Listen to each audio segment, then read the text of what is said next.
এতে তেল দিয়েছি, তেলটা গরম হয়ে গেছে। এবার হচ্ছে মাছগুলো ভেজে নেব। কাতলা মাছের পেটি।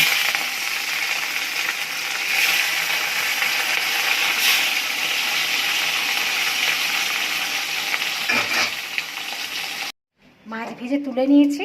ওই তেলের মধ্যে তেজপাতা ফোড়ন দেবো আর সাদা জিরে ফোড়ন দেবো।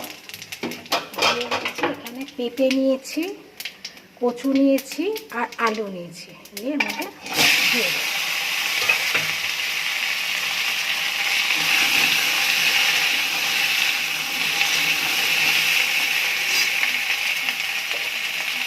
একটু ঢাকা দেবো।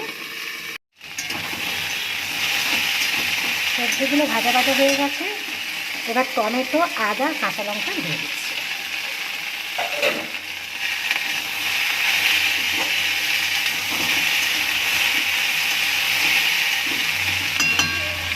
একটু ভাজা ভাজা হয়ে গেলে তারপরে মশলা দেবো। ঢাকা দিচ্ছি। সবজি ভাজা ভাজা হয়ে গেছে। এবার হচ্ছে নুন, হলুদ, ধনে, জিরে দিয়ে দিচ্ছি। এবার শুকনো লঙ্কা দেবো না, কাঁচা লঙ্কারই করব। সামান্য একটু জল দিয়ে দিচ্ছি, দিয়ে ভালো করে কষে দেবো।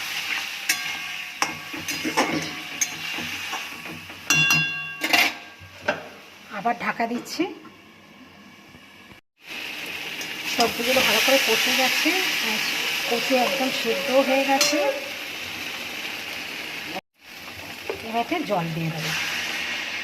জলটা অল্প করেই দেব, কারণ হচ্ছে সবজি সেদ্ধ হয়ে গেছে।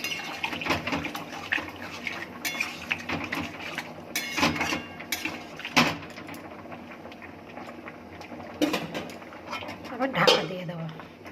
ঢাকা দিয়ে দিয়ে করলে তাড়াতাড়ি সবজিটা সেদ্ধ হয়ে যায় আর তরকারির টেস্টও হয়। তরকারি ফুটে গেছে, এবার মাছগুলো দিয়ে দেবো।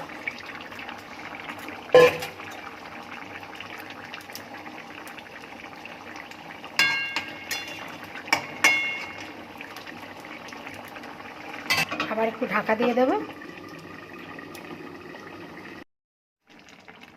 মাছের ঝোল কমপ্লিট হয়ে গেছে। এবার আমি গ্যাসটা বন্ধ করে দিচ্ছি, দিয়ে কিছুক্ষণের জন্য ঢাকা দিয়ে রেখে দেবো।